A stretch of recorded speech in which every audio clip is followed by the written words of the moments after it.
Hey homebuyers, welcome to my YouTube channel. Today we're diving into the timeless debate of older versus newer homes. If you've ever found yourself torn between the charm of a classic dwelling and the sleek design of modern construction, you're in the right place. In this video, we'll explore the pros of buying an older house, the cons that come with it, and then shift gears to uncover the pros and cons of buying a new house. Stick around until the end and we'll help you navigate the decision-making process. Are you ready? Let's get started. Pros of buying an older house. Architecture. Older houses boast unique architectural styles like Victorians, Colonials, and Tudors, setting them apart from today's modern designs. Mature landscaping. Larger yards and well-established landscaping cultivated over generations can add value and a sense of connection to nature. A long purchase history. A rich purchase history provides insights into the property's appreciation value, offering a potential gauge for long-term investment. Established neighborhood. Older homes often reside in centrally located and stronger communities. Lower cost. Despite their charm, older homes come with a significantly lower upfront cost, making them more budget-friendly for buyers.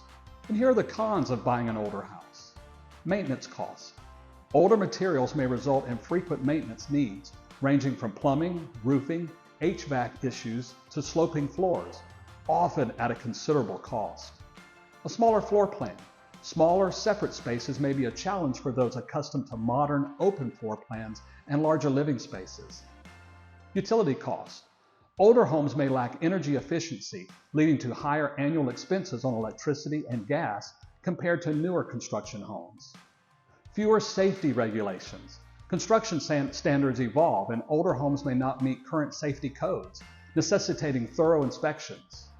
Here are the pros of buying a new house. Delayed major maintenance costs. New homes are built to last, resulting in lower monthly maintenance costs for the first few years. Energy efficiency. Modern homes prioritize energy efficiency with thicker windows, insulated walls, and new energy-efficient appliances. Larger living spaces. Growing popularity of open floor plans leads to larger average square footage, more storage space, and ample room for entertaining. And the cons of buying a new house. Likely less centralized. Newer homes may be in the suburbs, resulting in longer commutes for work and play compared to centrally located older properties. Smaller outdoor spaces. Sacrificing yard space for increased house size can lead to smaller outdoor areas with less mature vegetation, which could affect the curb appeal. Higher upfront costs. New construction homes come with a higher initial price tag, potentially outweighing the long-term benefits for some buyers. So in conclusion, whether you opt for the charm of an older home or the convenience of a new one, remember that age is just a number. It's crucial to weigh the pros and the cons based on your priorities, lifestyle, and budget. Your dream home is out there waiting to be discovered. If you found this video helpful, give it a thumbs up, subscribe for more content, and hit that notification bell. Now let's go and find your perfect home.